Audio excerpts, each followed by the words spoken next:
શાંતિથી ભણવાય દેતું નહીં. હવે કોણ આવી ગયું? અરે આવો આવો માસી આવો. પોણી બોણી તો હવે ઠીક હ. આ તો વયથી નીકળી હતી ને બીજા 2-3 જણા ઘેરે બોલપેન હાલવા જતી, કીધું લાવતા મારે 12માં સોળી હાલ દઉં. એટલે બેટા જેવી ચાલે મહેનત બીજું કે શાંતિ ને બરાબર. તાર આ તો શું 12 સાયન્સ એટલે તો બહુ અઘરું કહેવાય. તમે એને પાર કરી જ નાખો લગભગ બધા નપાસ જ થતો હોય. એટલે તું ઓર રાખજે અને થોડી વધારે મહેનત કરજે. મારી સોળી તો મહેનત કરે ને તો એવી તો કોઈ ના કરે કે મારી સોળી જેવી મહેનત કરી હતી. તને નહીં ખબર 96% લાવી હતી. લે તાણ હવે ઘણો ટાઈમ થઈ ગયો. આ તો તમારે ટાઈમ ના બગડાત બાપડીનું વચવાનું. પણ ના આવ્યો હોય તો કે ના આવ્યો એટલે આવી હતી. લ્યો આવજો તાણ. હો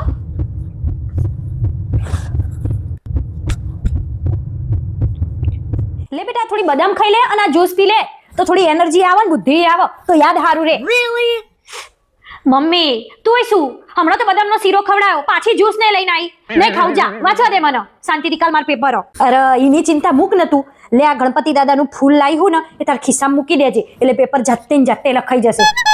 મમ્મી એવું ફૂલનું કશું ના હોય. ગણપતિ દાદા કોઈ લખવા ના હોય એના માટે વાંચવું જ પડે. ચૂપ રે તને ના ખબર પડે એ બધી. મેં તો આખા ગામના મંદિરોમાં નારિયેળ ચડાવવાની બાધાઈ રાખી હ જો તું 100% પાસ થાય તો. અરે યાર તારી બાધાઓનું જ મને ટેન્શન હો. લે હેડ હવે તાર ના પીવું હોય તો હું તો જઉં. 12માં હો વાંચવા બેઠી હો. 12 સાયન્સમાં 96% થી ઓછા નહીં આવે. જોઈ લેજો ડોક્ટર મોત જશે. હવે તમને એક કોમ ભણાવું કોઈક ડોક્ટર છોકરાની વાત હોય ને તો ધ્યાનમાં રાખજો પાછા. મમ્મી આ બધી વાતો અત્યારે રવા દે તું મને વાંચવા ને. હા ચોક્કસ પેડા ખવડાવીશું તમ તાર કિલો. વાતો જ કરો તું તાર મમ્મી બે.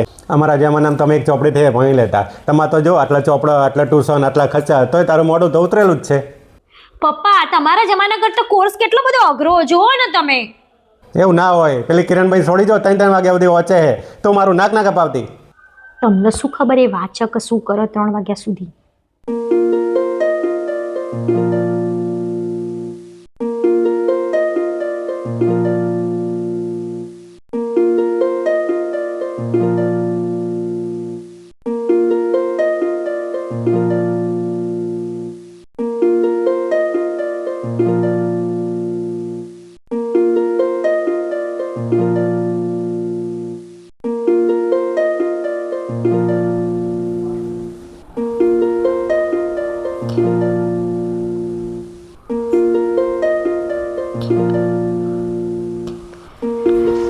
તમારા પ્રેમ માટે તરસતી તમારી દીકરી.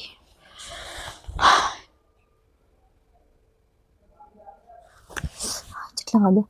હાય 3 વાગી જાય. પેલીને પાછી ચા ભૂખી આપવી પડશે ને નકો પાછી સુઈ જશે. લો હું તો ચાની વાતો કરું ના તો ઊંઘ્યા હો મેડમ. ખબર જ હતી હુઈ જવાની હતી. આ શું પાસ થતો હશે અને આ હું હ વાલા મમ્મી અને પપ્પા. એ ઉઠો ઉઠો આ સોડીએ હું લખ્યું વાંચો તો ખરા. હું લખ્યું તો જ વાંચ ને. જોવો તો ખરા વાલા મમ્મી અને પપ્પા. તો ગભરામણ થાય આગળ વાંચો તમે. વાંચ ને.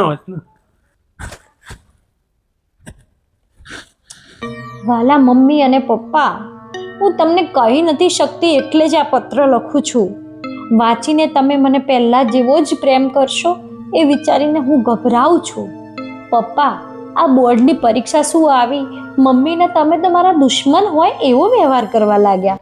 પપ્પા આટલા વર્ષો ભણી જ છું પણ ક્યારે એવું નથી લાગ્યું કે હું તમારી પ્રતિષ્ઠા સાચવવાનું કોઈ સાધન હોય. મને માફ કરો. મારા નાના ખભા તમારો આ ભાર નહીં ઉચકી શકે.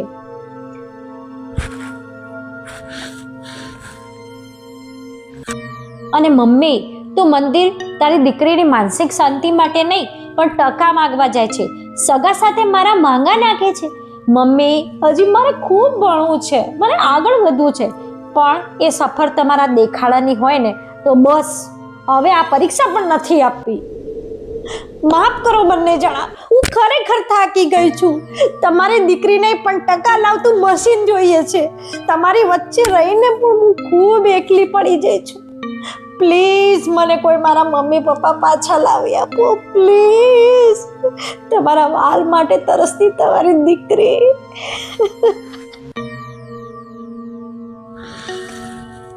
બેટા તારા ભવિષ્યની ચિંતામાં અમે તારું વર્તમાનને ભૂલી ગયા હતા.